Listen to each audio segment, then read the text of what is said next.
So I think I'm more interested in the sort of transformation side of it. Yeah. And the story work particularly. But I guess I was interested in, so with the story work, Yeah. what if you're not kind of necessarily aware of that narrative, or if you think you have an idea but it might not be right about what the story is that you keep telling yourself? Yeah, that's a good question. Rather than me answer it, I'll let these guys, because how long ago did you do yours, Stephane? Wow. So his was 10 years ago. You've done at least about 5 of them in the last few years.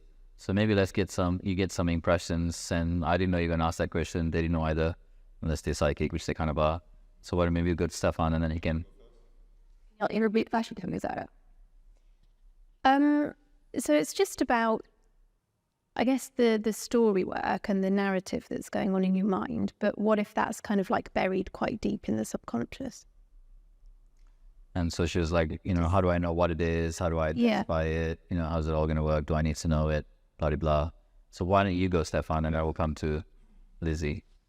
I could go 2 ways. One way would be how the work during the training made me realize and able to realize the way the story was impacting me and made me able to step out of it. But yes, I can start with that. Basically, it was during a little conversation, like after the practice. Dylan asked us, what did we feel? Something we became aware of during the class, and as is often happens, there is something that moves within us, and we don't necessarily know what. But just during the discussion, at some point, he pointed out that I had a certain posture, a certain body expression, and so when I was made aware of that, then the following was, is there an emotion that's something you feel? And by all those little attributes by which the story expresses itself, I became aware that, yes, that's it. But what is it? Well, and so I had a cry, as it happens some when we shift a big block of karma. But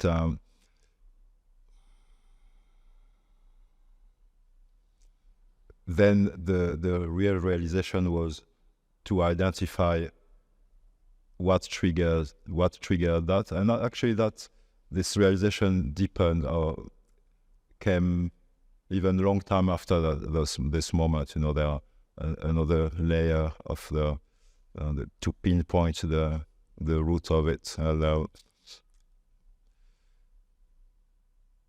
But the first moment, yes, was that during the training at this point where, I suppose I was familiar with my story, but, I was so much it that I didn't have any perspective to say, this is it, and this is me, this is it.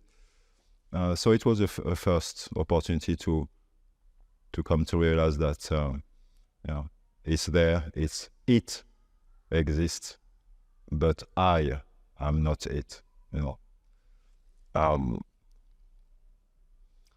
and then in everyday life, it keeps playing. And as I said before, I've become more aware after the training that it will try to find a way to express itself always.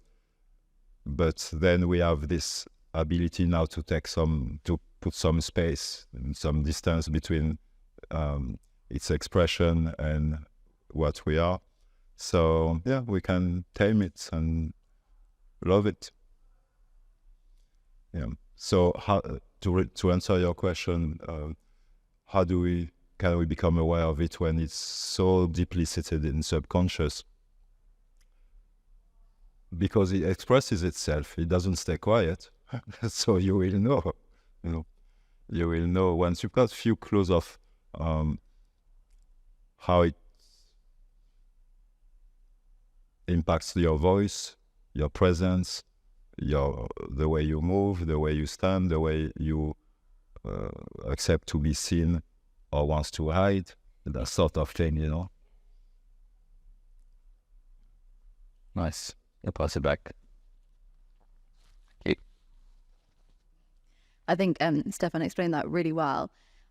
My awareness of my story when I first started this work wasn't really as a story per se. It was just I had noticed certain patterns and behaviors that like kept me going round and round in circles, and I was like chasing my tail and I couldn't get out, but I also didn't know how to stop those patterns and behaviors because what was the story was like so loud behind it, and I'd never worked at like sitting with that, if that makes sense.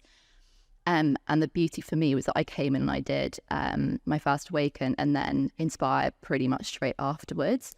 And being there in front of a room, having to stand in front of a room, basically, like my story just spoke volumes. And that program gave me every opportunity it could to actually confront it and instead of run away from it, kind of tackle it, but in like a loving way, if that makes sense. No violence, just love. And then once I'd gained a certain level of awareness of it, then I started to notice, and this was coming out of the programs, and one of the reasons I've stayed in is because I've started to notice that my story shows up absolutely everywhere. And the more work I do, the more opportunity I have to see it and overcome it, if that makes sense. I hope that answers your question. Okay. And I think my answer to that question would be like, if it's so deeply seated, how do I identify it? How do I know what it is? Because as, you know, both of them said in their own way, because it's everywhere. It's all the time. It's in your breath, it's in your body, it's in your movement, it's in the choices that you make or don't make. Like, it's speaking all the time. So you don't need to know what it is, but you will when you get to the program and when you do the work.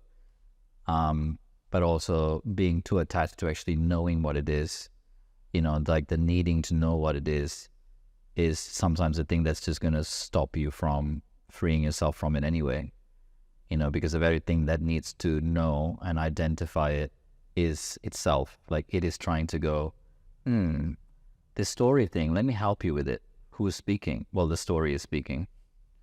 Do you know what I mean? So that part of you that wants to identify it, that wants to basically have control over it, is the very problem. So the problem cannot solve itself. Do you know what I mean?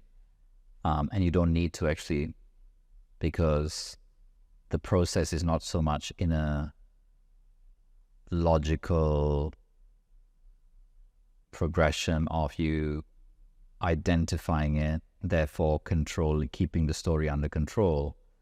It is coming out of that, you know, version of the not you into you, like you were saying, and to see it. So as you are aware that it's like, oh, there it is. The moment you identify it, you know, the moment you, I want to say identify, but, you know, like you get that distance, you're free from it. So I know it's kind of a little bit, I don't know if it's conceptual the way I'm saying it. But simply, you don't have to worry about that.